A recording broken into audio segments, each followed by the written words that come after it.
I'm tweaking and diddling all over this. Gentlemen, let's broaden our minds.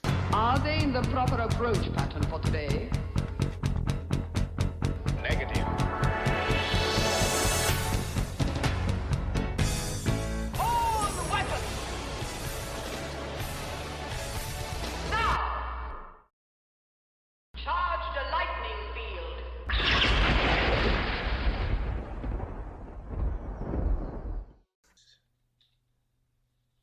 He's mighty.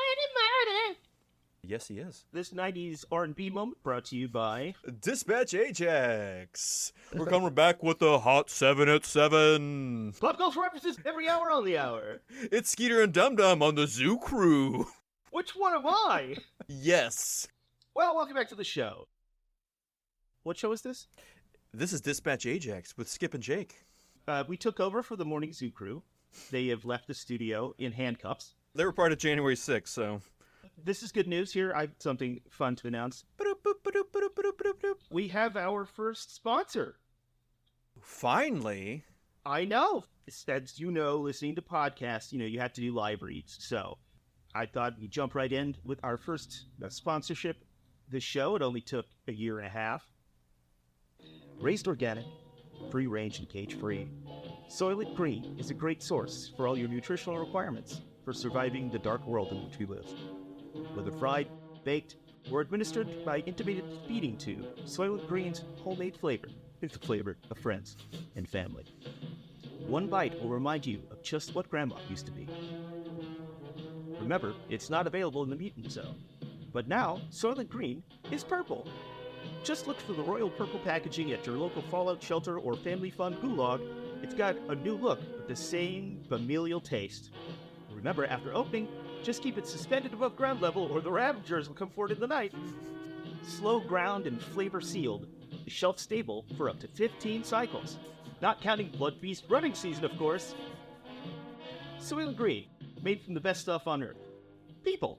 Soylent Green, it's made of us. We're gonna hit the ground running. You know what? Thanks, Soylent Green. You've made this podcast possible. All that hard work finally pays off. Now, this comes from the former senator and live-action droopy, Joe Lieberman. Oh, boy. The quote, "Violence and violent images permeate more and more aspects of our lives. And I think it's time to draw the line. I know that one place where parents want us to draw the line is with violence in video games. Some video games for children contain, quote, ever more graphic, gruesome, and grotesque products. Yeah. We're not talking Pac-Man or Space Invaders anymore, baby." He didn't say baby. Baby. We're talking about video games that glorify violence and teach children to enjoy inflicting the most gruesome forms of cruelty imaginable, promoting a culture of carnage and a disgusting offensive game that should not be shown to civilization. Yes. Okay, should I guess what this is about? It is about the Care Bears, yes. Man. What do you think it is? Battletoads. Battletoads. Yeah. It's NBA Jam. He's heating up. From downtown, Joe Lieberman.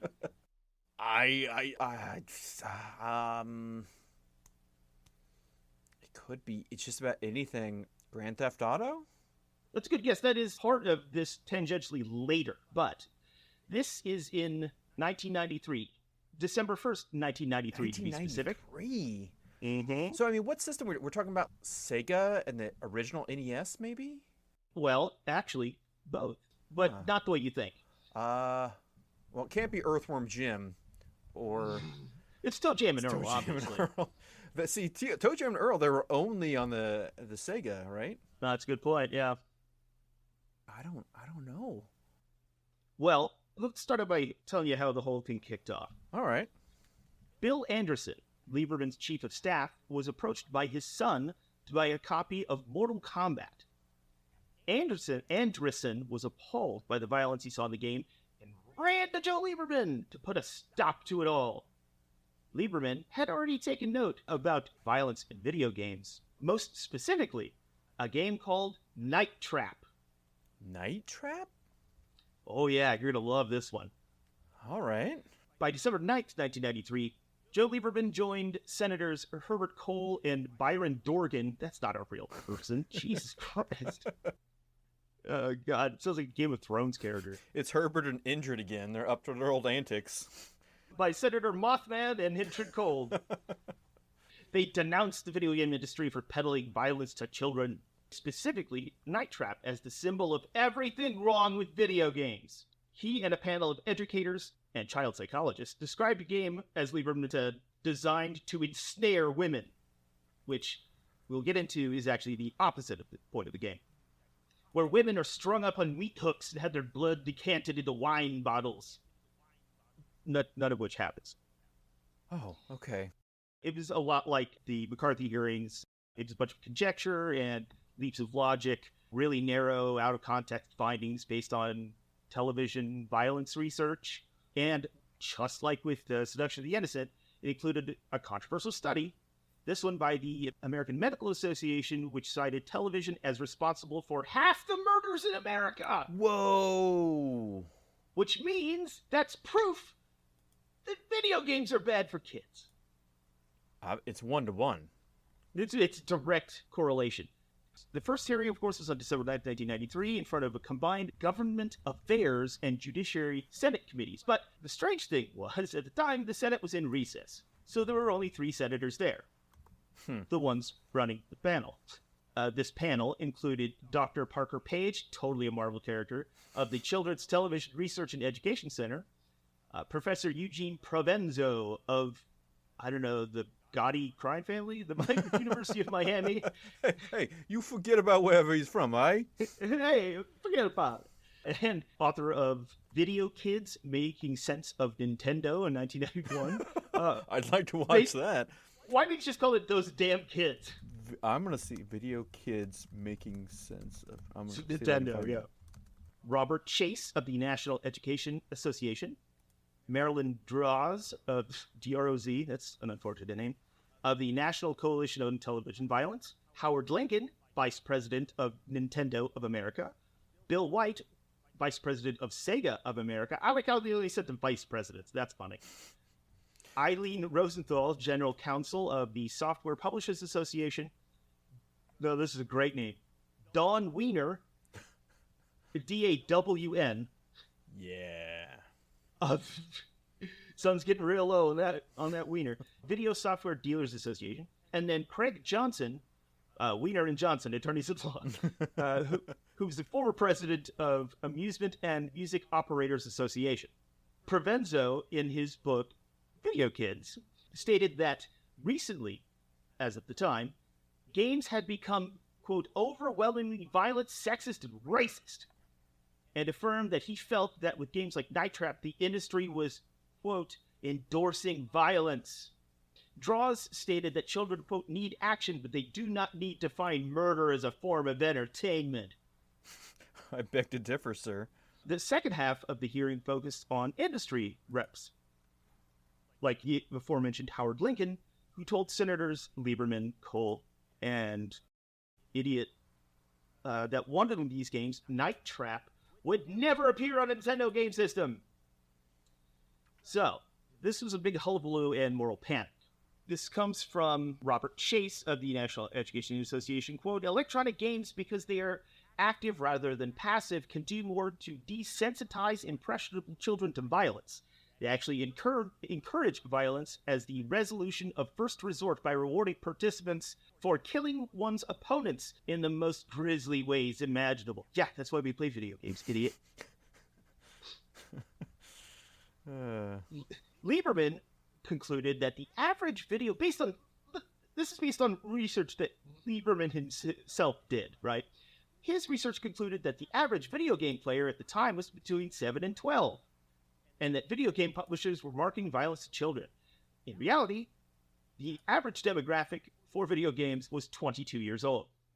Of the game Night Trap, Lieberman said, quote, I looked at that game too, and there was a classic. It ends with this attack scene on this woman in lingerie in her bathroom. And then he went to show the panel a VHS tape of one out-of-context scene, the only such scene in the game, as his proof of violence. Now, let's get into a little bit of the history, and then we'll talk about what the game really is. This all starts with something called the Control Division, which was codenamed. Yeah, this is a game console called the Control Vision, but at the time, early on, it was codenamed Nemo. And a lot of the conjecture was that Nemo stood for Never Ever Mention Outside, or Nintendo Entertainment, or no, what is it? Something like Nintendo ends, like something October. I don't know. It's really stupid. There was no evidence to support any of that, of course. But now, this game console, though unreleased, was developed by a man named Tom Zito. It is unique because it utilizes VHS tapes rather than CD-ROM or cartridges. That's obviously that thing is going to last forever. This meant that they created content which did end up surviving into the later CD-ROM platforms like Sega CD. Reportedly, Hasbro poured $20 million in research and development into the project. And this is in 1990? No, it was before that. 1985 was when it was first developed. Yeah, 85, 86, yeah. Projected release date of 89. So $20 million back then is a lot more than it is now. But the problem was Hasbro was a toy company, so it needed someone else to help out, and they brought in Atari founder Nolan Bushnell. Christopher Nolan Bushnell. For all those beans. He began development on it in 1985, and it was supported by his company allll. It's awkward. Now, the team included Apple Computer co-founder Steve Wozniak, and they created a prototype using a modified ColecoVision to combine interactive images with video stream transmitted through cable, which I think is how all of it works. They used mind rays. Nemo employed VHS tapes that contained data alongside a grid of multiple tracks of video and audio that you toggle back and forth from. Now, the Control Vision had a very special patented technology called InstaSwitch, which was circuitry designed to maximize the data. So, I don't know. The tapes could contain computer data as well as multiple tracks of video and audio, which would be seamlessly accessed in any order. I do remember as a kid playing video games on a audio cassette tape. I don't remember what system that was, but we used to have like an Indiana Jones game on an audio cassette. Huh. I know, it's weird, isn't it? It was really strange. Yeah, how does that work? All the data's just encoded electromagnetically onto the magnetic tape. Oh, okay. All right. Gotcha. That only works for this because it's like a linear thing with very little variation. So, and we'll get into that too. So to bring this bad boy to life, Hasbro invested another $7 million for the video game rights to the technology because they thought, fuck it, we're going to own it like Sony owned DVD or whatever. I think they owned it. Well, patented the name DVD. Now, 3 short trial games, or demos, finished by the middle of 1986. Scene of the Crime, which is a formative interactive mystery. Bottom of the Ninth Inning, which is, it says here a baseball game? Didn't see that coming. Idiots. What is this baseball you speak of? Baseball? I don't understand. And an interactive music video for the song You Might Think by The Cars. I don't know. Does that mean you do you change the lyrics? Do you make them screw up? I mean, do they hit the wrong chord? I mean, I don't understand how that works. Yeah, I don't. I have no idea. Unless you're stepping through the fucking magic portal like in Take On Me, how are you interacting with a music video?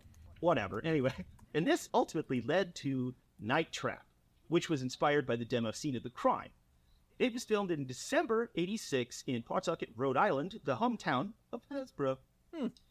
In 1987, Zito created the second full-sized game called, and you probably heard of this one, Sewer Shark. Actually, I hadn't until I looked into this, and yeah, it's a big Sega CD I want to game. play some. Oh, okay. I never really played much Sega CD. I got one long after they had come out, because they were cheaper then. Some of the games are really cool. There's the one that's basically Raging Bull. It's a black and white boxing interactive. What? But yeah, seriously, it's supposed to be like a tribute homage to Raging Bull. Now, Sewer Shark was created in 1 month of filming time, and it cost $3 million. Wow.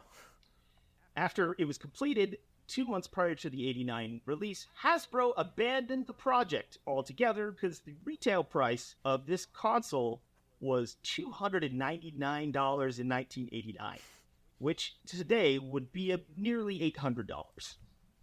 Let's see. Well, how much does a PlayStation 5 cost right now? Oh, probably $399, $299, something like that. Looks like about 500. But this console still would have been way more expensive than that. Yeah, as a general range.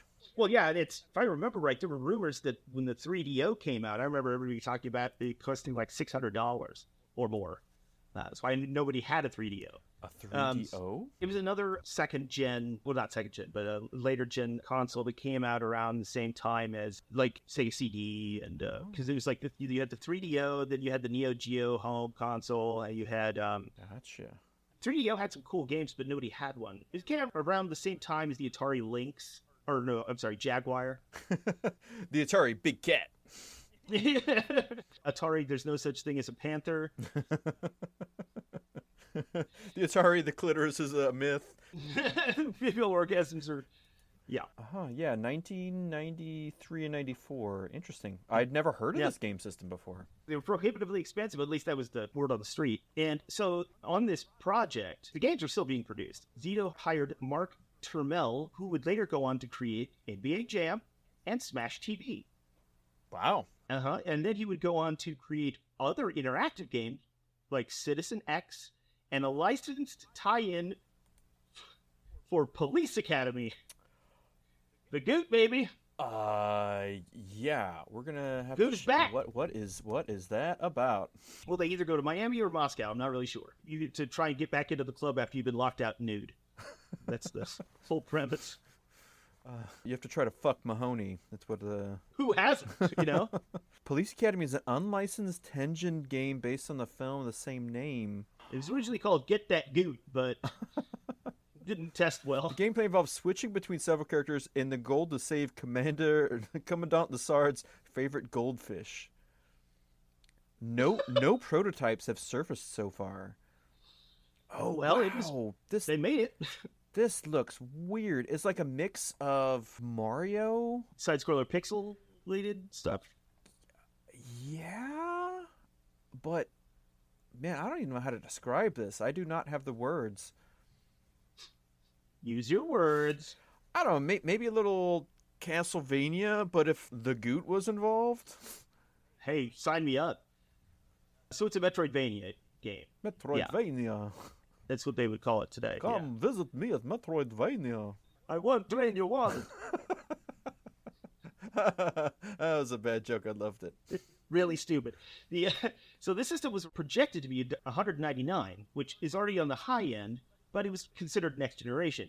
But unfortunately, the RAM alone drove the price up to $299. So in comparison, in 1989, the NES was around $100. And when the Genesis came out, it was around $90, I remember. Well, back and forth. I bought mine for $85, I think. Man, that's so much more than those systems that are so much more popular. Yeah, I know. Control Vision was so expensive to produce that it was completely infeasible. They advertised the hell out of it, and they had pre-orders and everything. It was supposed to ship in January of '89. It finally collapsed in on itself in November of '88, which is 2 months before it was supposed to come. Wow, so close. So close. That means you've sunk all that money in. There's nothing you can get back from it. No, they sunk $27 million into it. Wow. In that era's money. So about $100 million they put into that thing of today's money. Now, rumor has it that packaged, retail-ready Control Visions had been shipped to warehouses, but never put on shelves because the project was canceled. So that's even more depressing. Huh. Now, creator Rob Fulop, who I believe is the creator of Night Trap, said, quote, "The Nemo system allowed multiple tracks of video to run simultaneously from a consumer tape deck. Still frames of the video were I think he's supposed to say interweaved, but it says interleaved. I think that's a typo. together, sort of like shuffled playing cards, and the hardware would freeze selected frames for a few milliseconds until the next frame of the track came off the tape. So yeah, that right there cost $7 million for Hasbro. Just to say that they owned that. The game in question here, called Night Trap. It's a game where a group of teenage girls rent a house for the weekend to party, because you can do that, I guess. But unbeknownst to them, the house is owned by a family of vampires. Oh, wow, wow, wow, wow. A collision course of wackiness. Oh, don't bite me. Oh. Apparently, this is pre-Airbnb, but apparently... Airbnb? That's good. But apparently this is something they do because the entire house is booby-trapped with trap doors and secret rooms, and the entire idea is that they lure teens into the house, trap them somehow, and drain their blood. But they don't bite people. These vampires don't. They don't explain why in the game, but the real reasoning is that Hasbro didn't like the level of violence that vampires drinking blood would cause. But then why are you just don't have them be vampires? I don't understand. I don't... What do you expect? Well, it's not like, what does it, Count Duckula? What are you talking about? So these vampires are called augurs. And they're called that because they drill into the necks of teens and drain their blood into canisters. That is less violent? That's just somehow, apparently. Because they kept talking about something called repeatable violence. You're more likely to, I guess, bite somebody than use a drill, I guess. They've never seen the drill killer, have they? Now, we haven't even gotten to the real protagonist of Night Trap, which you're going to like. It's the gloriously named Special Control Attack Team, or SCAT. It's the Scat Man. They're Scatmen. Hurry. Get stat. Now, these guys are apparently prescient because they just kind of show up and observe the house and then intervene to protect the girls and save the day. How do they know this is happening? And if they did know this is happening, why didn't they just prevent it? I'm not really sure. Shinning. But it's got to be it. In this game, there are 8 cameras in and around the house, and you switch between each video feed watching the augurs. Now, a flashing light bar will change from red to green, green to red when one of them is near one of their own booby traps, like a trap door. And then you press a button to spring it open. There are revolving wall traps, bed traps, and holes in floor. There's a lot of just holes, as it turns out. Over the course of this 30-minute story, 30 minutes, there are 100 threats you have to protect the girls from. And 75% of them have to be dealt with to reach the end in 30 minutes. I mean, it's nearly impossible to achieve these goals, right? We'll talk about some of the reactions to it as well. But now the production on this game was described as part movie shoot, part video game programming, which, yeah, duh. I think all video games are like that now. It was shot... It's ahead of its time. Really? Maybe it's prescient. It was shot in 16 days. In 1987. All right. It took months to edit into separate tracks, recalled Philip. The software was developed concurrently, he said. I think all told, the game took about 6 months to get working. And because he and his team were working with new technology, they had to basically learn as they went, which, took a lot more time. Well, with a traditional game, the author can diddle to their heart's content with all the on-screen elements. Great. What? That's... Back then, they could just crank it all day and video games come out. I mean, we got all this footage of these scantily clad college girls. Oh, and this is also a great quote from him.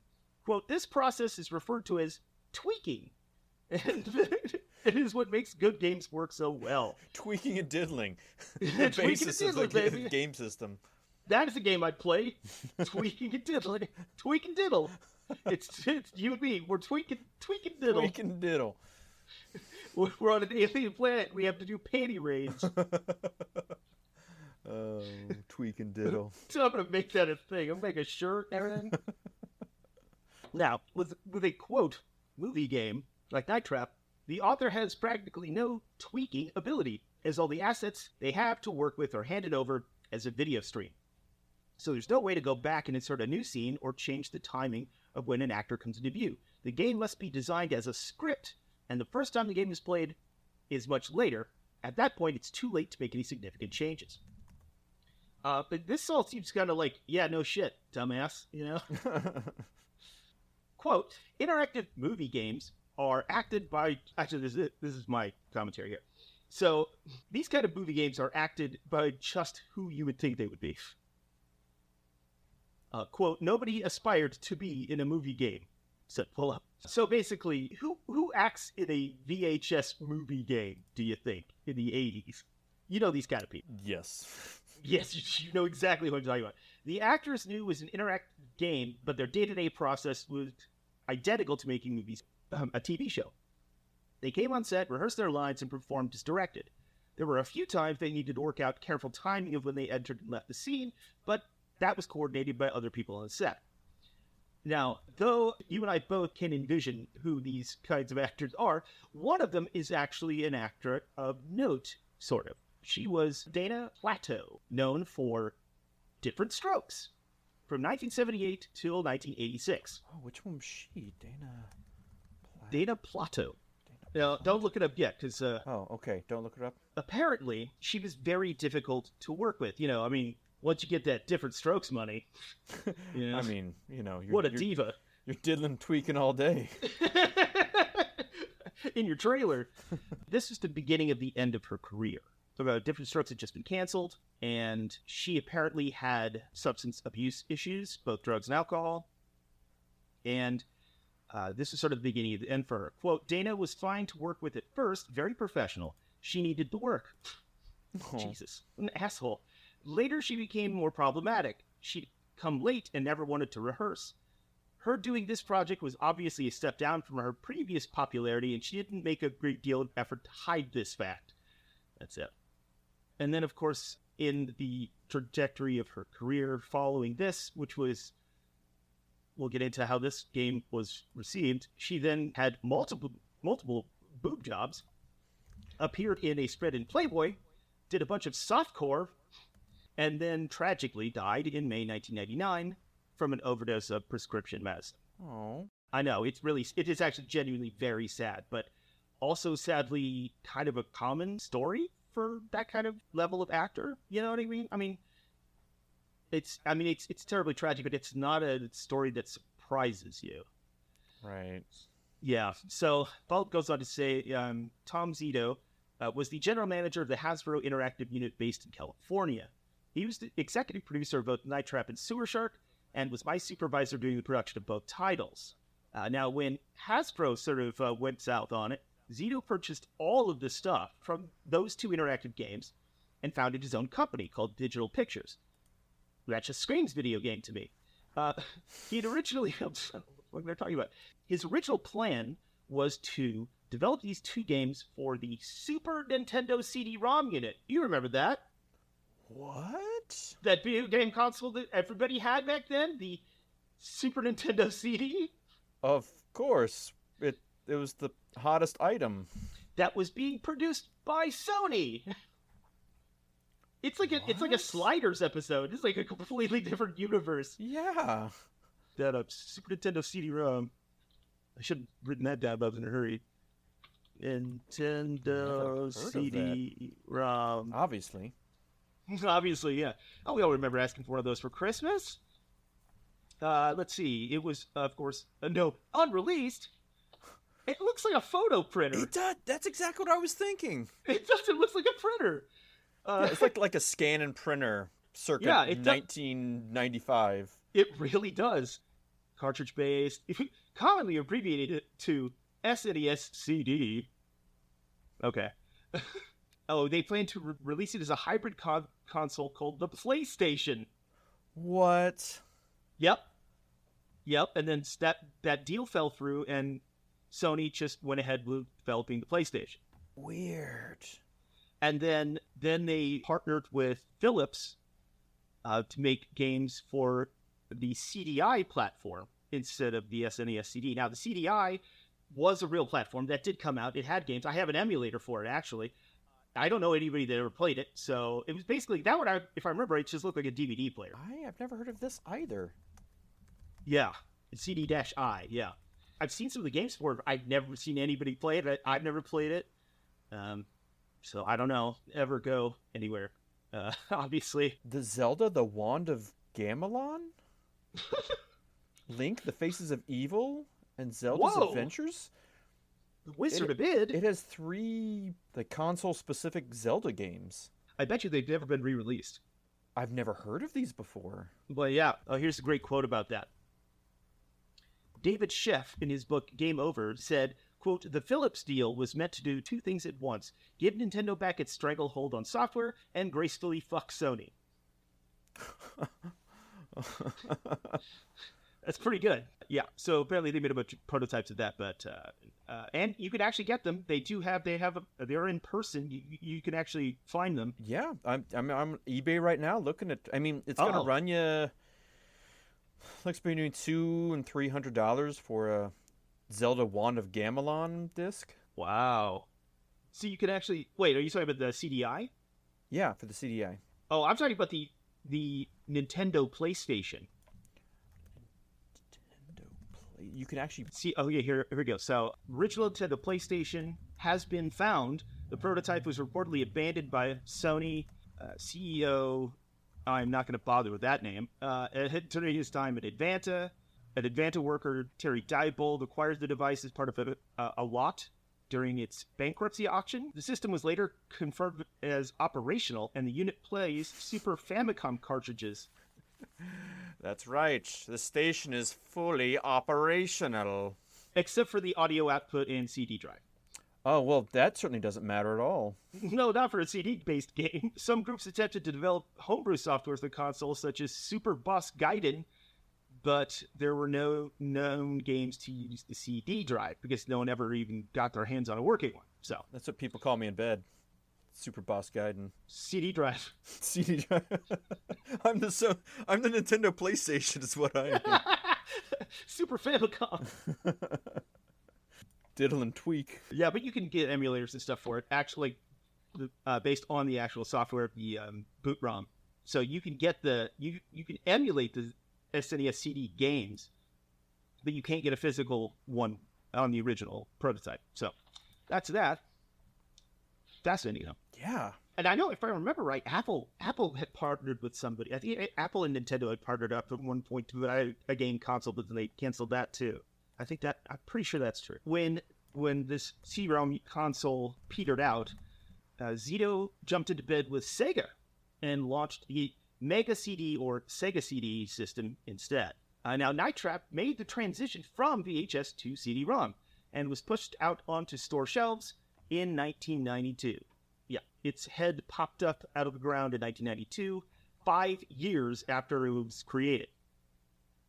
Now, the most common complaint about the game was that it sucked. It was cited as being boring and shallow. Because it mostly involved pressing one button to trap your enemies. That sucks. Yeah, that's really stupid. No matter how the augurs get into the house, it's your job to spot them and spring a trap in time. It has the feel of a B-movie slasher movie, which is what they were going for. They were going as a satire slasher and vampire horror, and it was all by design, of course. And so apparently some of it's really funny, whether intentional or not. The actors, when they performed falling into the traps, trap doors and stuff, apparently it's really, really funny. So I'm actually going to show you some footage of it. Ooh, all right. Excited. Yeah, I wonder what the best. I could send you the link. I wish we could just watch it. Oh, we'll just hit play at the same time. Okay. All right. Yeah. Here, I'll get in the chat, and you can Get in the chat. Chat back. Fat backed. Oh, okay. All right. 3, 2, 1, start button. Ooh, Sega. Sega. Why is he shaking his finger at me? Well, that's where the magic pixie dust comes from, Oh, I thought he was like, dude. Like Dennis Nedry. Exactly. That's how I envisioned Sonic actually sounding. That is fair. Oh, man. Okay. Those are the vampires. Those are the vampires? Those are the vampires. They're basically just wearing Lorenzo Lamas dusters and ski masks and hunched over like they have like a bulging disc or something. Yeah, they're just like kind of bald-headed potato dudes. And not in the fun Doctor Who way. Man, this is so fucking lame. It gets better. And by that I mean worse. What is going on? That is not for you to know. Okay, are these... Okay, what is that contraption that one dude has? Oh, that I'm pretty sure is the auger device. So, is this what you want to have happen? You're trying to capture them? Yeah, those are their traps, but you're trying to capture them in their own booby traps. And so here's the house, which looks like the set of Designing Women. Yeah. It really does. What are they... Steam shoots out of the trap doors. I like how the one guy's like, Oh, got to avoid that one. but I'm still gonna creep around. That's the kitchen from Golden Girls. I don't... So are you supposed to hit a button like when they get there? Yep. So your indicator light is that green bar there, and when it gets all the way to the top, or all the way full, then you hit the button and they fall to the floor like that. Oh, look at this cool dude. What? Who are these people? I guess these are the only male companions in this game. Okay, so it's the sitcom. It plays like a sitcom, yeah. This could be a scene from Family Ties. Yeah, it's like kind of like the special college episode of Family Ties. Yeah, and these all look like actual sitcom sets too. Oh, 100%. I'd have to assume they just, used it when like on a weekend or something.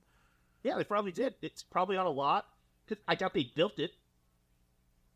What? Did they just break the fourth wall? Yes, 100%. What? How does that work? Wait, And how does that play into the rest of it?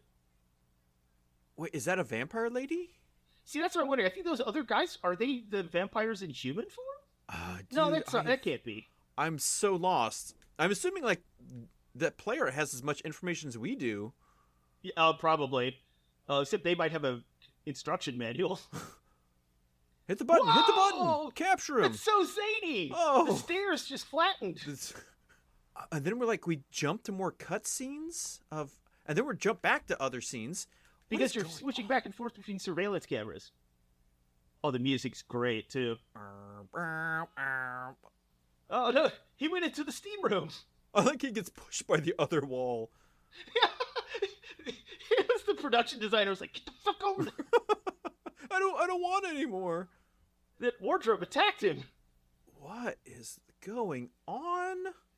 So the game does this for 30 minutes. The concept of this supposedly was they were supposed to be ninjas. And so they just kept the same suits, I guess. Oh man.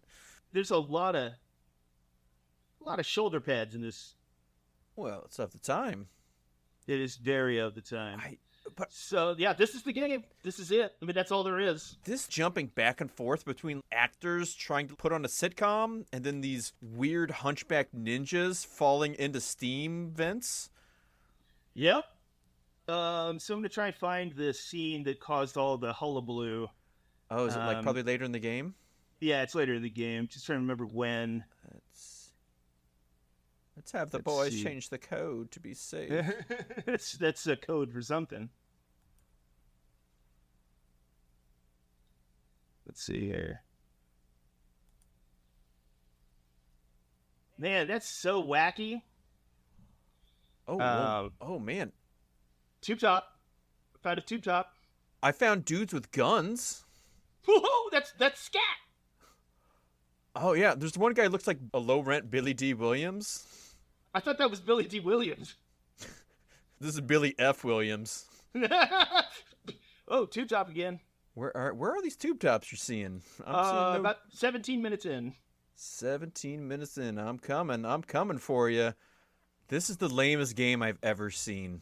Yeah, and the big controversial scene was just voyeuristic scene where a woman is in her lingerie. And that's it. And, okay, as tweakers and diddlers ourselves, scanning through this entire video game, distinctly looking for it, and I haven't found it. Oh, this is great. Go to 27 minutes and... I don't know what is controversial. I mean, other than being bad. Whoa, one of the vampires, he has lightning hands. Whoa! Wait, okay. I have to... Okay, so you're saying...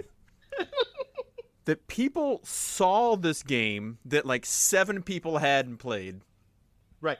They somehow were so shocked by this lamest chase video game sequence I've seen in a long time to then have congressional meetings about? That changed the course of the video games industry forever. Yes. There's literally nothing happening in this game. One funny note about that, too. Joe Lieberman never played or saw the game.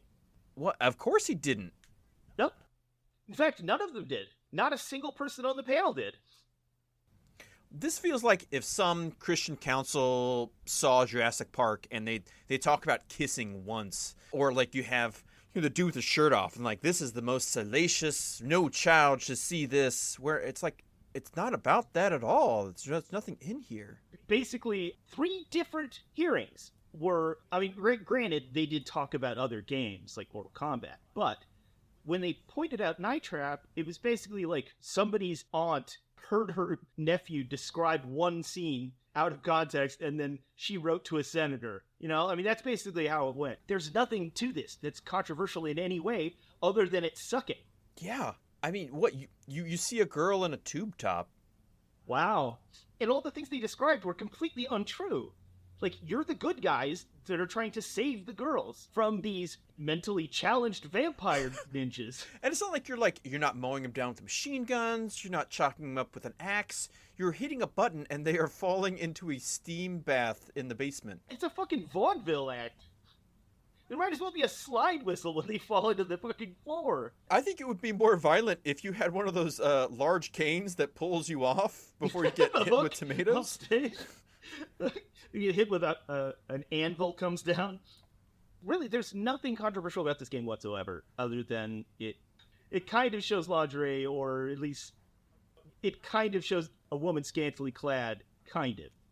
But it's an homage to B-movie horror, so that's pretty tame for even that, because there's no violence in it. Here's a funny moment from the committee hearing that I thought to be the chef's kiss on the whole thing. Howard Lincoln, of course, Nintendo of America, said, quote, "In the past year, some very violent and offensive games have reached the market. And of course, I'm speaking about Mortal Kombat and Night Trap. And let me say for the record, I want to state that Night Trap will never appear on a Nintendo system. Obviously would not pass our guidelines. This game, which promotes violence against women, simply has no place in our society. In summer of 2018, Night Trap 25th Anniversary Edition launched on the Nintendo Switch." And as far as that quote, when later they interviewed Falloff about that, he said, quote, "He was referring obviously to the technical guidelines. The game would not run on the Nintendo system due to the lack of a CD-ROM." That is glorious. That's really good. Yeah, but so this caused Sears and Toys R Us to yank it off the shelves, and then this led directly to a video game rating system. Yeah, what's it, ESRB, is that right? That's exactly where it comes from. ESRB was created basically as a get off our backs, because Lieberman had proposed a bill to create a video game rating system and impose it on them, so they agreed as a compromise to voluntarily create one, which is why you get teens, mature, and adults only. We've seen this before, haven't we? Sure have. Today, Night Trap is viewed pretty negatively, mostly because of its shitty gameplay, and it was ranked relatively recently, I think it was in, I want to say 2017, it was ranked the 12th worst video game of all time by Electronic Gaming Monthly. That is the story of Night Trap. Now, that was fascinating, actually. I thought so. You can buy it right now on Steam, Nintendo Switch, PS4 or 5, one of the two. I don't know. I can't remember which. Maybe both. I have no idea. Nintendo PlayStation. Yeah, I mean, it's a story of a doomed-to-fail project, a dead starlet, government absurdity, and all for a shitty video game that nobody liked. So that's America, ladies and gentlemen. We did it! We did it again!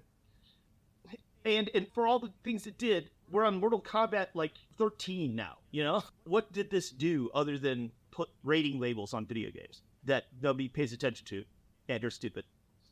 You know? Yeah. I find it kind of fitting that it was run by Joe Lieberman, who is Al Gore's running mate 2000. Al Gore, whose wife Tipper, was the one that led to the parental advisory sticker on the rap albums. That's a fun household, huh? Good times. Yeah, great. And Lieberman's an asshole. So, yeah, it's a sad story, but it's a story. It's just one of our installments of our video games. Get to do something we really, really like. Video games. We're gonna game to the max, man. Eventually, you save enough crystals to buy yourself a shield. Yeah, so that's that for that one. We'll have some other interesting video games coming up. Once you flip it, you do what I do, I'll do what you do. Oh, sure. If you wouldn't mind leaving us 5 night traps, perhaps augurs. Oh no, our podcast has fallen into the basement of fog. John Carpenter's The Fog in the basement. That was their souls escaping. Yeah, if you wouldn't mind leaving us 5 lightning hands. Lightning hands. We'd appreciate it. Some reviews, subscribings, stars. Bars. Them stars bars. And that helps us get seen. We're going to be on social media. By that, I mean we have social media accounts that we don't use for anything. That's all you need, right? That's what I heard. It does the work for you. So tune in next time for some other zaniness. I'd like to thank our sponsor, Soylent Green. Remember, Soylent Green is purple. So, Jake, why don't you take us out?